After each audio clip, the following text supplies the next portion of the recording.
in fact kino oteekeddwa okukimanya kiyinza okukunyiiza naye oteekeddwa okukimanya kikutaase mu nnaku eziddako mu maaso awo. Those who seek for equity must come with clean hands. Those who seek for equity must come with clean hands.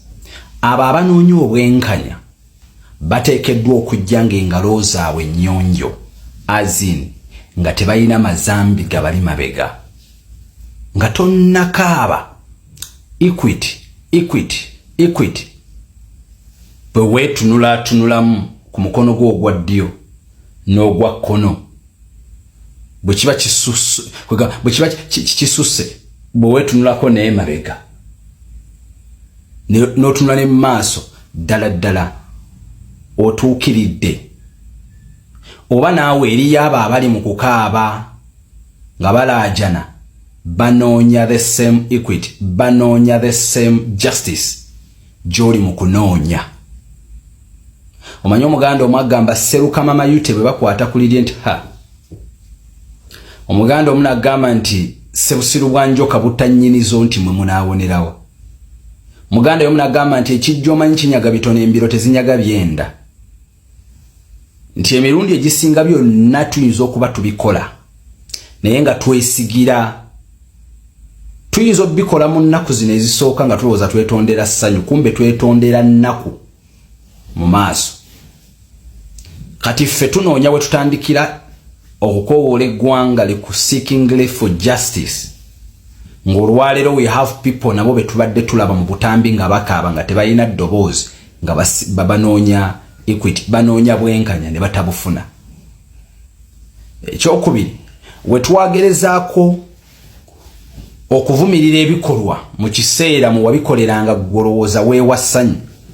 Ensi teyatuganya kutuwuliriza, yatuvumiriranga era ng'ewoza oyo waffe tasobya. Obugatto bujja kuyitamu, eggaali ejja kuyitamu. Bwe bityo bwe byalinga munnange, temwatuwanga mu kisoogo. Buli twagezangako okugala nga mulowooza tubawalana.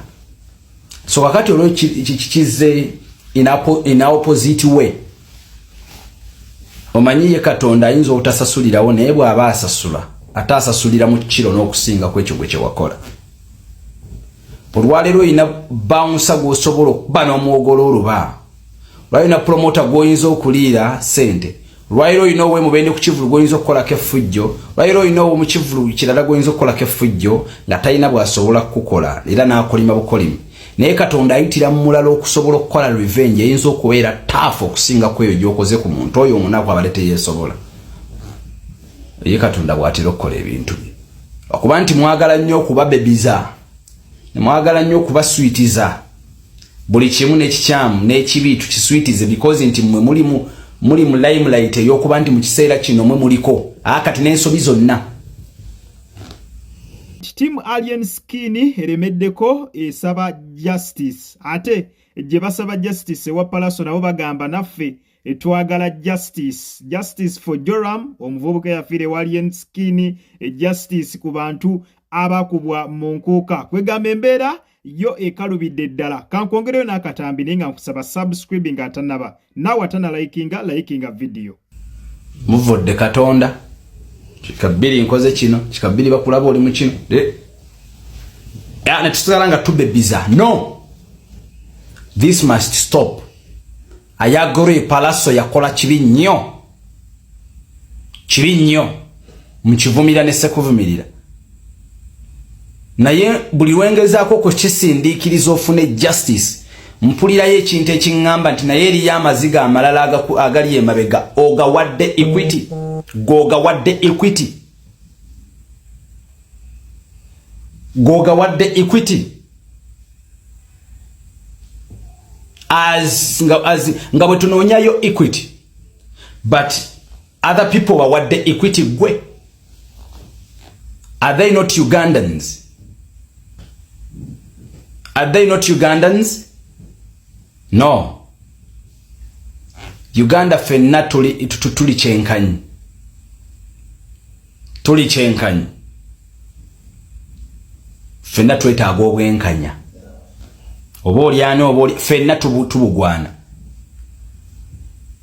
kubanga tulina nebiri mu kutambula olwairo mu mizannyo gyammwe gye tategeera mbu ate onafudde nakoze eki. We still have a lot of questions tubirina bingi ku mutwe, but kubanga tuli mu kaseera kokuba nti amune ensi n'ebibuzaabuzawo ne bibula.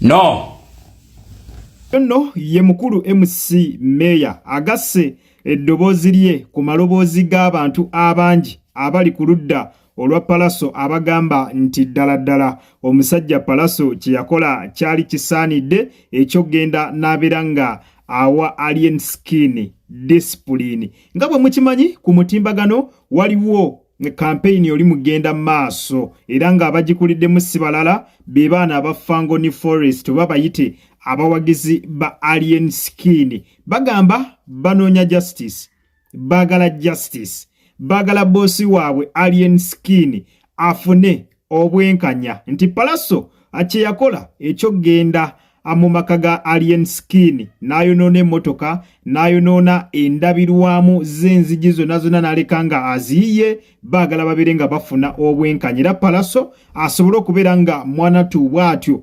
asasulira byonna ebyo bye yayonoona ewa Alien Skin. Wabula bagaseeko n'okubeera nga baagala we kiba kisoboka bw'aba nga ddala Palaso tasobola kusasula at least police ebiyingiremu ebeere nga evunaana Palaso abeere nga bw'atyo n'okusibibwa asibibwa. Bw'aba nga ddala akasente akasasula ebintu by'omusajja takalina obanga yeeremye ng'agambye tagenda kasasula babeere ng'ono abamusiba nabo basobole okubeera nga bafunamu muli omutima ogugamba nti ddala yes justice yo twakola tutya, yo justice twagifuna. Kakati abantu ab'enjawulo abavuddeyo ne bagamba mwe bye mwogera musaaga omusajja ekituufu kyo kye yakola kikyamu tukiraba. Abamu bagambye ekituufu Palaso kye yakola kikyamu ekyokgenda mu maka g'omusajja n'akolerayo byonna bye yakolerayo n'ayonoona byonna bye yayonoona, naye ate Alien Skin mbu kyali kimugwanira. Bigambo by'abantu abagamba Alien Skin ekyamukolebwako kyonna kyali kimugwanira. Tera nga tanaba kutandika kusaba justice yandibadde naye kennyini justice agiwaaba abantu be yakolako ebikolobero eby'enjawulo nga tanaba ye kubeera nga akabirira justice police kumuyamba. Asooke justice agiwe abo abantu be yatuusaako obuvune obw'enjawulo. Abantu bawadde n'examples omuli example ey'omugenzi Joram.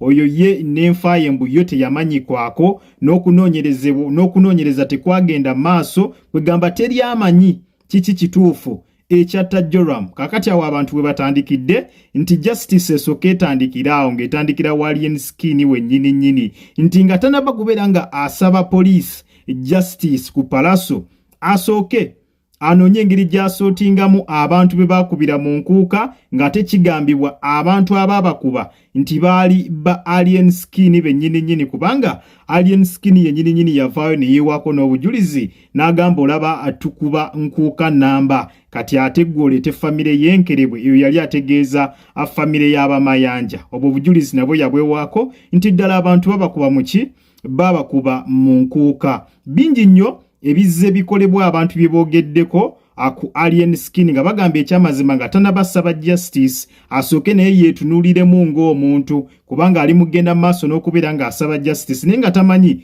nti obuzibu buva ku ye nga omuntu. So ateekeddwa okubeera nga bw'atyo akyusa amuneeyisa naye nga yo media ekutta omuliro. Abaana ba Fangoni si basanyufu yadde n'omulundi n'ogumu basabira bosi waabwe justice. Baagala emmotoka zonna ezaayonoonebwa zibeere nga zikanikibwa ate ng'alina okubeera nga azitereeza asi mulala okuggyako Palaso yennyini eyazoonoona. Kakati katulinde tulabe wa gye lunaggweera nti era singa tebafuna justice bagenda byekwatiramu bo ng'abantu kasita bagezezaako okubeera nga bakoowoola ebitongole ebikuuma ddembe bibeere nga biyingira mu nsonga zino naye byo bigaanye okubeera nga biziyingiramu. Kakati mbu gye binaggweera b'ensonga bagenda kuzeekolerako ebya street biggwere ku street. Katulinde tulabe wa ate gye bigenda okubeera nga mwana tu abiggwera naye nga ddwo olutalo ndowooza lukyagendera ddala maaso ne gye byagweredde nga ba NRM babagobye kubanga mbu baali basuubiza okubeera nga batereza emmotoka za Alien Skin naye mpaka kati tebalina kye bakozeewo. Katulinde tulabe wa gye binagwera naye nga nkusaba osubscribing atannaba likinga video tubeere ng'ekintu bwe tutyo atukikwasaganya malidaadi sana. Kale munzikirize mberekere